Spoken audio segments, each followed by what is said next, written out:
A method of getting the Latino community more involved is to work on building leadership and providing opportunities for mentorship and involvement and engagement.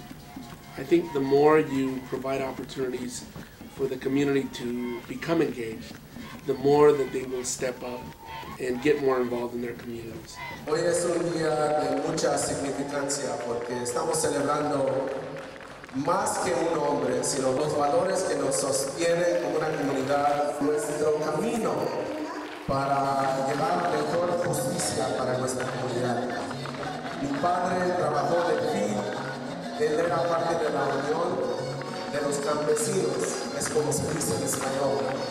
No decían United Farm Workers, pero todos sabemos que la unión de los campesinos es la unión de César Chávez. I am running for re-election to the Board of Supervisors for a number of reasons. But the main reasons are to continue to ensure that we have fiscal stability and sustainability of our county finances that will allow us to maintain an adequate and satisfactory level of services to our community. Services in public safety, law enforcement, and fire protection.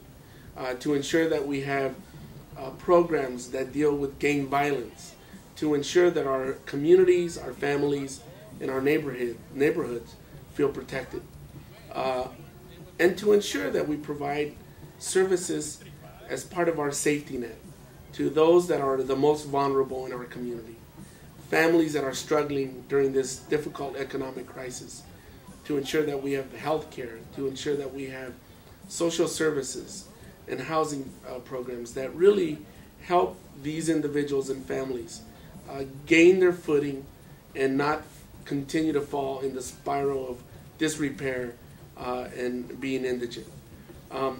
Another reason I am running for re-election is to ensure that we continue to protect this wonderful community we call home.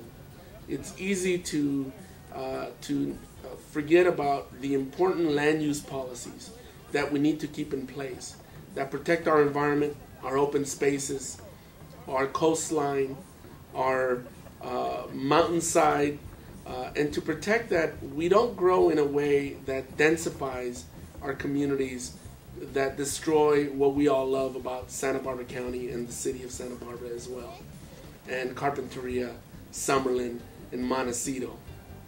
It's so important that we remain vigilant and that we are smart about the kind of policies and programs that we put in place to ensure that this wonderful community we call home continues to be the prosperous, vibrant, and beautiful place. I am very fortunate to have an opportunity to serve on the United States Environmental Protection Agency Local Government Advisory Committee.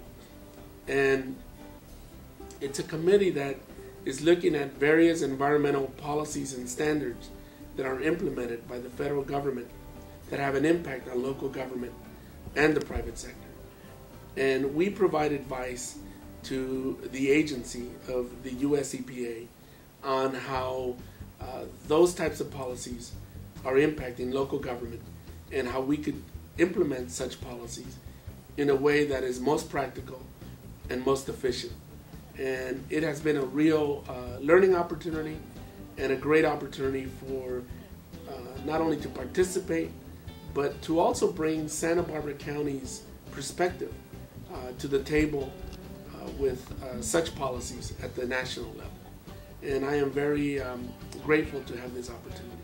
When we consider our national energy policy, we are considering various sources, from oil to alternative energy, wind power, solar power.